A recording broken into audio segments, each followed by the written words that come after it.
लक्ष्य लिखने से क्या फायदा है?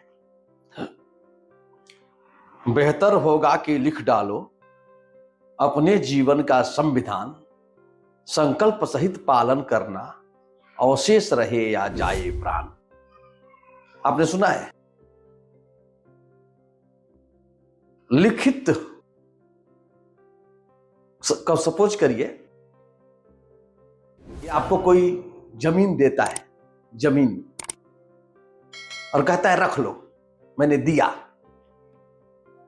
आपके मन में क्या भाव उठेगा?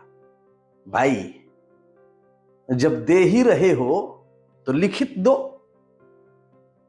कर्मचारी सब हड़ताल करते हैं, सरकार कहती है ठीक है, मैं आप लोगों की मांगों को मानने के लिए राजी हूं। तो कर्मचारी क्या कहते हैं? बात बदल जाएगी। आप कब पलट जाएंगे कोई गारंटी है? आप यदि राजी हैं तो लिखित दीजिए। हमारा दिमाग लिखित पर ज्यादा विश्वास करता है। आप सुने हैं ना, जो लिखा होता है वही होता है। बचपन से यह बात हम लोग सुनते हैं, और ये बात चाहे सही हो या गलत, लेकिन बात में दम है। जब किसी के यहां दुख का पहाड़ टूट पड़ता है, किसी का देहांत हो जाता है, घर का जो कमाऊ सदस्य वो चल बसता है, और जब चारों तरफ अंधकार दिखाई देता है, दुख के नदी से कैसे बाहर निकले कोई रास्ता ही नहीं दिखता, उस समय यह जो वाक्य है, ब्रह्म वाक्य, लिखा होता है वही होता है। गांव के लोग, रिश्तेदारी लोग, दोस्त मित्र सभी आते हुए कहना शुरू करते हैं, जो लिखा होता है वही हुआ, जो लिखा था वो हो गया। अब तो जो होना था सो हो गया, जो लिखा था सो हुआ। कौन लिखा था भाई? लिखने की बात समझ रहे हैं? लिखने की अवधारणा, लिखित होने की अवधारणा हमारे भीतर बहुत गहराई में बैठी हुई है, और जो अवधारणा हमारे भीतर बहुत गहराई में बैठ जाती है वो अवधारणा काम करती है, हमारे व्यक्तित्व पे काम करती है, हमारे शरीर पर काम करते हैं, हमारे मनोभावों पे काम करती है। गोल, लक्ष्य। एक बार एक यूनिवर्सिटी में ऐसा सर्वे हुआ कि किसके किसके पास लक्ष्य है। जिन लोगों पे सर्वे किया जा रहा था वे बिजनेस ग्रेजुएट लोग थे। लगभग 100 लोग प्रतिभागी थे। 100 लोगों को बुलाया गया और एक प्रश्न पूछा गया कि आप लोगों में से किसके किसके पास लक्ष्य, हाथ उठाइए। अधिकांश लोग हाथ उठा दिए। दूसरा क्वेश्चन आया कि किन लोगों ने अपने लक्ष्य को लिख कर रखा है, लिखित रखा है। 100 में से 3 आदमी खड़े हुए और एक कार्ड लेकर के आए कि ये हमारा गोल कार्ड है, हम ये जिंदगी में ये करना चाहते हैं, ये लक्ष्य हमारे हैं, जिसको हम लिख के रखे हैं। रोज सवेरे उठते हैं और देखते हैं, इन्हीं के बारे में सोचते हैं कि हमने लिख दिया है। 3 लोगों को अलग किया गया। आगे चलो, कौन ऐसे लोग हैं जो लिखे तो नहीं है लेकिन सोचे हैं दिमाग में, और उनके दिमाग में उसका फिगर स्पष्ट है। 14 लोग खड़े हुए, उनको भी साइड किया गया। शेष लोग अभी लक्ष्य के बारे में सोचे नहीं थे, लक्ष्य के बारे में क्लियर नहीं थे, यानी गाड़ी में बैठ गए थे लेकिन पता नहीं था जाना कहां है।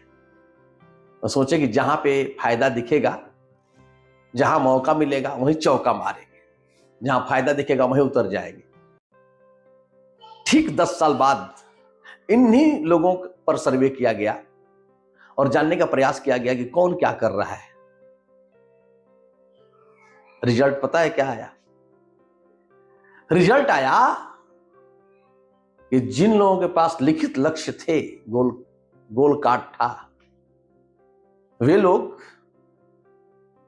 आज बहुत अच्छा कमा रहे थे, आर्थिक रूप से फ्री हो चुके थे, मान सम्मान था। यानी कि वे अपने जीवन में सफल थे। सफल इसलिए थे कि वो जो सोच रहे थे वो कर पा रहे थे। जिन लोगों के दिमाग में लक्ष्य था, लिखे नहीं थे, वे लोग भी औसत से बेहतर कर रहे थे, लेकिन जिनके पास लक्ष्य नहीं था तब वे आज भी भटक रहे थे, आज भी भटक रहे थे। यदि आप लक्ष्य YouTube पे सर्च करेंगे तो ब्रायन ट्रेसी जी की एक किताब ऑडियो फॉर्मेट में आपको मिल जाएगी। बहुत लोगों ने उसके बारे में बोला है, उसी में यह कहानी दी गई है। तो मुझसे बहुत से लोग पूछते हैं कि सर आप कहते हैं कि लिख डालो। मैंने अपनी किताब में भी ये पंक्ति लिखी, अध्याय लिखा, पूरा जो लिखा होता है वही होता है। तो मैं जो जिंदगी में चाहता हूं हो उसे लिख लेते हैं। ये किताब है आचार्य अमरेश जी की, सक्सेस मंत्रा। इसमें भी गोल कार्ड का जिक्र है, इसमें भी लिखित लक्ष्य का जिक्र है। ये जब अपना कार्यक्रम शुरू करते थे मंत्रा ऑफ सक्सेस, उसमें सबसे पहले गोल लिखवाते थे। मैं बहुत से लोगों के वेबिनार सेमिनार में गया हूं, वर्कशॉप में गया हूं, वो भी गोल लिखवाते। और जो भी कंपनियां होती हैं अपना लक्ष्य लिख के रखती, जो भी महान व्यक्ति होते हैं वे भी अपना लक्ष्य लिख के रखते थे। और ये कोई बड़ी बात तो नहीं है, बड़ा काम तो नहीं है, आप भी कर सकते हैं। उठाइए कलम, लिख डालिए, जेब में रखिए, निकाल के देखिए, मोबाइल में रखिए, बार बार देखिए, ये मेरा लक्ष्य है। और हां, लक्ष्य को और गहराई से समझने के लिए मैं कमेंट बॉक्स में एक लिंक दे रहा हूं, डिस्क्रिप्शन में जाके आप देख सकते हैं। स्ट्रेंजर सीक्रेट, बहुत पहले करीब 1959 में उसे कहा गया था, आप सुनिए, मजा आएगा आपको। तो गोल बहुत इंपॉर्टेंट है। फुटबॉल में गोल नहीं हो, गोल वाला पोल, तो सारे खिलाड़ी खेलते रह जाएं, खेल में मजा आएगा क्या? गोल होना जरूरी नहीं है, गोल का लिखित होना ज्यादा जरूरी है। तो बेहतर होगा कि लिख डालो। आइए लिखिए और आगे बढ़िए। किताब यदि आप लिखते हैं तो उसका भी लिखित गोल बनाइए, लिखित गोल काफी मूल्यवान होता है। मिलते हैं अगले वीडियो में। आपने पूरा वीडियो देखा, इसके लिए मैं आपका कृतज्ञ हूं, शुक्रगुजार हूं। थैंक यू दोस्त। शेयर कर दीजिए, सब्सक्राइब कर दीजिए, बेल आइकॉन दबा दीजिए, मेरी वीडियो देखने के लिए आपको मिल जाए समय से। आप मुझे इतना प्यार देते हैं, देखते हैं, सुनते हैं, मुझे भी अच्छा लगता है। अगले वीडियो में फिर से आपसे बात करेंगे किसी और मुद्दे पर। Thank you.